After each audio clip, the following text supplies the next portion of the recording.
Hi, good morning. Welcome back to Ramya Manjunath YouTube channel. ನಾನು ನಿನ್ನೆನೇ ತಿಳಿಸ್ಕೊಟ್ಟಿರೋ ಹಂಗೆ ನಿಮಗೆಲ್ಲ ಯೂಸ್ಫುಲ್ ಆಗೋವಂಥ ಇನ್ಫಾರ್ಮೇಷನ್ಸ್ನ ಅಂದರೆ ತುಂಬ ಬ್ರೀಫಾಗಿ ಎಕ್ಸ್ಪ್ಲನೇಷನ್ ಕೊಡೋಕ್ಕೆ ಅಷ್ಟು ನಾನೇನು ಡಾಕ್ಟರ್ ಅಲ್ಲ, ಬಟ್ ನನಗೇನು ಗೊತ್ತು ನನ್ನ ಫೀಲ್ಡಲ್ಲಿ ಅದ್ರ ಬಗ್ಗೆ ನಿಮಗೆ ಎಕ್ಸ್ಪ್ಲನೇಷನ್ ಕೊಡಬೇಕು ಅಂತ ಬಂದಿದ್ದೀನಿ.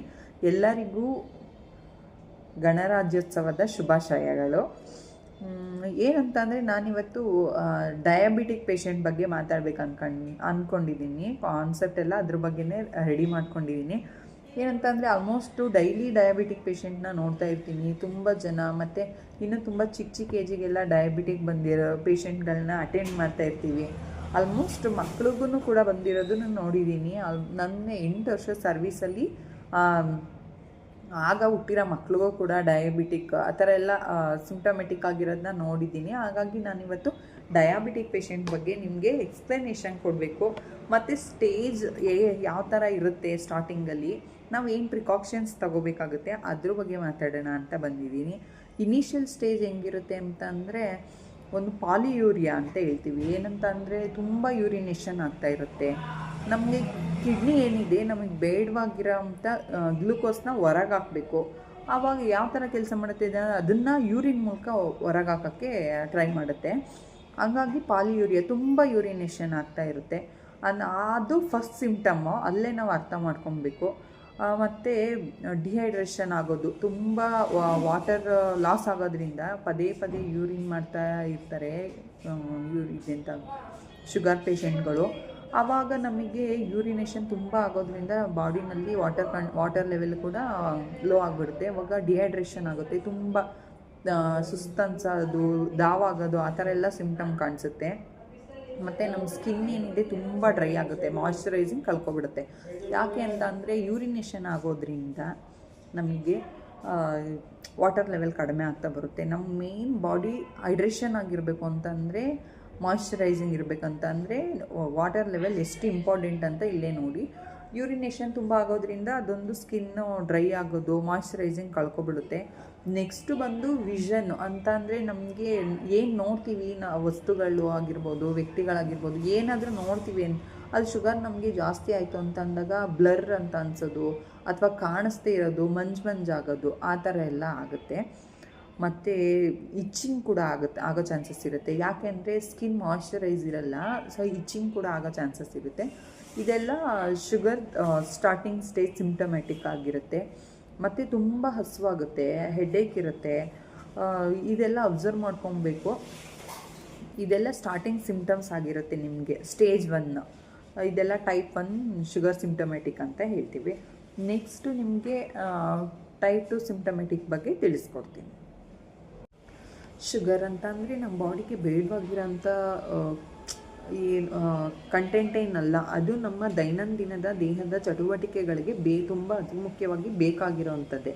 ಬಟ್ ಅದು ನಮ್ಮ ಬಾಡಿನಲ್ಲಿ ಇನ್ಸುಲಿನ್ ಆಗಿ ಪ್ರೊಡ್ಯೂಸ್ ಆಗಬೇಕು. ಇನ್ಸುಲಿನ್ ಯಾವಾಗ ಪ್ರೊಡ್ಯೂಸ್ ಆಗ್ತಾ ಇರಲ್ಲ, ಯಾವಾಗ ನಮಗೆ ನಮ್ಮ ಬಾಡಿಗೆ ಇನ್ಸುಲಿನ್ ಸಪ್ಲೈ ಸಿಗ್ತಾ ಇರಲ್ಲ, ಅಂಥ ಟೈಮಲ್ಲಿ ನಮಗೆ ಈ ಥರ ಡಿಹೈಡ್ರೇಷನ್ ಆಗೋದು, ತುಂಬ ಸುಸ್ತಾಗೋದು, ವೀಕ್ನೆಸ್ ಅನಿಸೋದು ನಮಗೆ ಸಿಂಪ್ಟಮೆಟಿಕ್ ಆಗಿ ಕಾಣಿಸುತ್ತೆ. ಇದು ಬಂದು ಮೇನ್ ಇನ್ಸುಲಿನ್ ಬಂದು ನಮ್ಮ ಬಾಡಿನಲ್ಲಿ ಪ್ರೊಡ್ಯೂಸ್ ಆಗಬೇಕು. ಇದು ಒಂದು ಮೇನ್ ಪಾರ್ಟ್. ಮತ್ತು ಏನಂದರೆ ನರ್ವ್ಸ್ ಮೇಲೆ ಅಂದರೆ ವಿಷನ್ ಬ್ಲರ್ ಆಗುತ್ತೆ ಅಂತ ಹೇಳಿದ್ನಲ್ಲ ಆವಾಗಲೇ, ಲೆನ್ಸ್ ಮೇಲೆ ಸರ್ಟೈನ್ ಲೆನ್ಸ್ ಮೇಲೆ ಎಫೆಕ್ಟಿವ್ ಆಗೋದ್ರಿಂದ ಮತ್ತು ನರ್ವ್ಸ್ ಮೇಲೆ ಎಫೆಕ್ಟಿವ್ ಆಗೋದ್ರಿಂದ ನಮಗೆ ಆ ಥರ ವಿಷನ್ ಬ್ಲರ್ರಾಗಿ ಕಾಣಿಸೋದು ಅಥವಾ ಶೇಕಿ ವಿಷನ್ ಕಾಣಿಸೋದು ಆ ಥರ ಎಲ್ಲ ಆಗುತ್ತೆ. ನೆಕ್ಸ್ಟು ಮೇನ್ ಏನು ಸಿಂಪ್ಟಮ್ಸ್ ಕಾಣಿಸುತ್ತೆ ಅಂತ ಅಂದರೆ ಅಂಗಗಳಲ್ಲಿ, ಪಾದಗಳಲ್ಲಿ ಮತ್ತು ಅಂಗೈಯಲ್ಲಿ, ನೆತ್ತಿ ಮೇಲೆ ತುಂಬ ಉರಿ ಕಾಣಿಸುತ್ತೆ. ಎಷ್ಟು ಅಂತಂದರೆ ಒಂಥರ ಬೆಂಕಿ ಥರ ಉರಿ ಅಂತ ಅನಿಸುತ್ತೆ. ಅದು ಒಂದು ಸಿಂಪ್ಟಮ್ಸ್ ಆಗಿರುತ್ತೆ ನಮಗೆ. ಎಷ್ಟೊಂದು ಜನಕ್ಕೆ ತುಂಬ ಅಲರ್ಜೀಸ್ ಎಲ್ಲ ಆಗ್ತಾ ಇರುತ್ತೆ. ಅಲರ್ಜೀಸ್ ಎಲ್ಲ ಮೈ ಮೇಲೆ, ಆಗಲೇ ಹೇಳಿದಾಗೆ ಡಿಹೈಡ್ರೇಷನ್ ಜಾಸ್ತಿ ಆದಾಗ ಮೈ ಮೇಲೆ ಕಡಿತ ಎಲ್ಲ ಸ್ಟಾರ್ಟ್ ಆಗೋದು, ಅದೆಲ್ಲ ಸ್ಟಾರ್ಟ್ ಆಗಿಬಿಡುತ್ತೆ. ಆಲ್ಮೋಸ್ಟ್ ಕಾಮನ್ನಾಗಿ ಪ್ರೆಗ್ನೆನ್ಸಿಲೂ ಕೂಡ ಸ್ಟಾರ್ಟ್ ಆಗೋ ಚಾನ್ಸಸ್ ಇರುತ್ತೆ ಶುಗರು.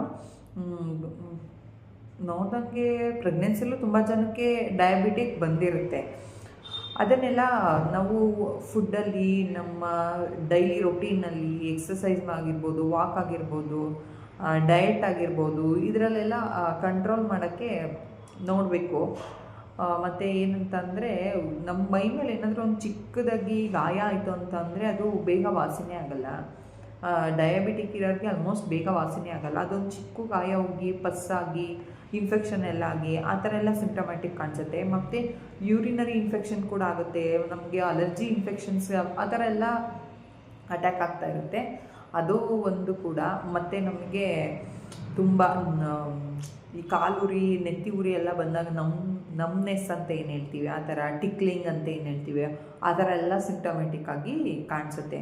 ಮತ್ತು ತುಂಬ ಹಸುವಾಗುತ್ತೆ ನಮಗೆ, ತುಂಬ ಹಸುವಾಗುತ್ತೆ. ಮತ್ತು ಪದೇ ಪದೇ ಏನಾದರೂ ತಿನ್ನಬೇಕು ಅಂತ ಅನ್ನಿಸ್ತಾ ಇರುತ್ತೆ.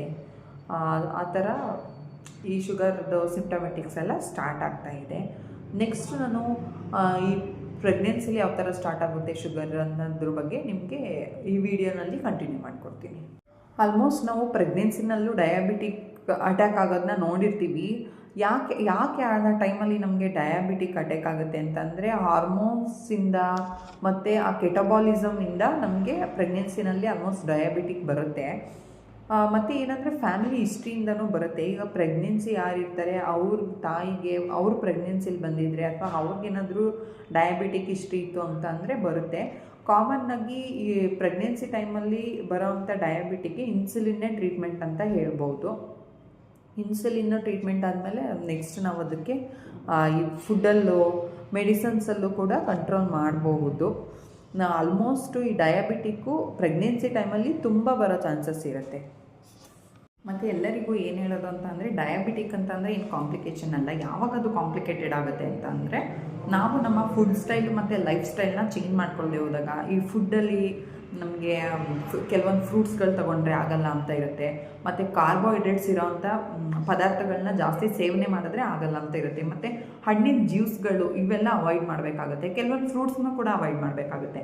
ಅಂಥ ಟೈಮಲ್ಲಿ ನಾವು ಈ ಕೆಲವು ವೆಜಿಟೇಬಲ್ಸ್ ಇರ್ಬೋದು, ಫ್ರೂಟ್ಸ್ ಇರ್ಬೋದು, ಮತ್ತು ಕಾರ್ಬೋಹೈಡ್ರೇಟ್ಸ್ ಇರೋವಂಥ ಪದಾರ್ಥಗಳನ್ನಿರ್ಬೋದು ಸೇವನೆ ಜಾಸ್ತಿ ಆದಾಗ ಅದು ಕಾಂಪ್ಲಿಕೇಟೆಡ್ ಆಗುತ್ತೆ. ಕಾಂಪ್ಲಿಕೇಟೆಡ್ ಆಗಿ ನಮಗೆ ಈ ಕಿಡ್ನಿಗಾಗಿರ್ಬೋದು, ಕಣ್ಣಿಗಾಗಿರ್ಬೋದು, ಮತ್ತು ಈ ಹಾರ್ಟ್ಗಾಗಿರ್ಬೋದು ಈ ಥರ ಏನಾದರೂ ಪ್ರಾಬ್ಲಮ್ ಆಗೋಂಥ ಚಾನ್ಸಸ್ ಇರುತ್ತೆ.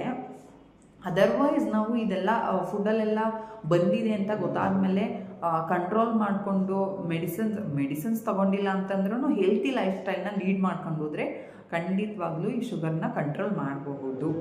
ಮತ್ತು ತುಂಬ ಕಾಂಪ್ಲಿಕೇಟೆಡೇ ಆಗಲ್ಲ ಅಂತ ಹೇಳಬಹುದು. ಮತ್ತು ನೆಕ್ಸ್ಟ್ ಏನಂತ ಅಂದರೆ ಈಗ ಮುಂದೆ ತಿಳಿಸ್ಕೊಟ್ಟಿರೋವಂಥ ಇಷ್ಟು ಸಿಂಪ್ಟಮ್ಸ್ಗಳು ನಿಮ್ಗೇನಾದರೂ ಕಾಣಿಸ್ತಂತ ಅಂದರೆ ಇಮ್ಮಿಡಿಯೇಟ್ ಒಂದ್ಸರಿ ಡಾಕ್ಟರ್ನ ಕನ್ಸಲ್ಟ್ ಮಾಡಿ. ಯಾಕೆ ಅಂತಂದರೆ ಸಡನ್ನಾಗಿ ನಾವೇನೂ ಮಾಡೋಕ್ಕಾಗಲ್ಲ. ಸೊ ಒಂದ್ಸರಿ ಡಾಕ್ಟರ್ನ ಕನ್ಸಲ್ಟ್ ಮಾಡಿ ಮತ್ತು ಶುಗರ್ ಟೆಸ್ಟ್ಗಳನ್ನ ಮಾಡಿಸ್ಕೊಳ್ಳಿ. ಏನಂತ ಅಂದರೆ HbA1c ಅಂತ ಬರುತ್ತೆ, ಮತ್ತು FBS ಅಂತ ಬರುತ್ತೆ. ಅದನ್ನು ಮಾಡಿಸಿದ್ರೆ HbA1c ಮಾಡಿಸಿದ್ರೆ ನಾವು ಅಕ್ಯುರೇಟಾಗಿ ಶುಗರ್ ಲೆವೆಲ್ಸ್ನ ಎಷ್ಟಿದೆ ಅಂತ ನೋಡಿ ಅದು ಕನ್ಸಿಡರ್ ಮಾಡಿ ನಿಮಗೆ ಮೆಡಿಸನ್ನ ಸ್ಟಾರ್ಟ್ ಮಾಡಬಹುದು. ನೆಕ್ಸ್ಟ್ ಇದ್ರ ಬಗ್ಗೆ ಏನು ಫುಡ್ಡಲ್ಲಿ ನಾವು ಪ್ರಿಕಾಷನ್ಸ್ ತಗೋಬೇಕಾಗುತ್ತೆ, ಯಾವ ಫುಡ್ ತಗೋಬೇಕು, ಏನು ಫುಡ್ ತಗೋಬಾರ್ದು, ಮತ್ತು ಯಾವ ಥರ ಟೈಮಿಂಗ್ಸ್ ಬ್ಯಾಲೆನ್ಸ್ ಮಾಡ್ಕೊಬೇಕು ಅನ್ನೋದನ್ನ ನೆಕ್ಸ್ಟ್ ಅಪ್ಕಮಿಂಗ್ ವೀಡಿಯೋದಲ್ಲಿ ನಾನು ಕಂಟಿನ್ಯೂ ಮಾಡ್ತೀನಿ. ದಯವಿಟ್ಟು ನಿಮಗೆ ಯಾವ ಥರ ವೀಡಿಯೋಸ್ ಬೇಕು ಅನ್ನೋದನ್ನ ನನಗೆ ಕಮೆಂಟಲ್ಲಿ ತಿಳಿಸ್ಕೊಡಿ. ಹಾಗೆ ನಮ್ಮ ಪೇಜ್ನ ಫಾಲೋ ಮಾಡಿ. ಪ್ಲೀಸ್ ಲೈಕ್, ಶೇರ್, ಕಮೆಂಟ್ ಮಾಡಿ ಅಂತ ಹೇಳ್ತಾ ಮುಗಿಸ್ತಾ ಇದ್ದೀನಿ. ನಮಸ್ತೆ.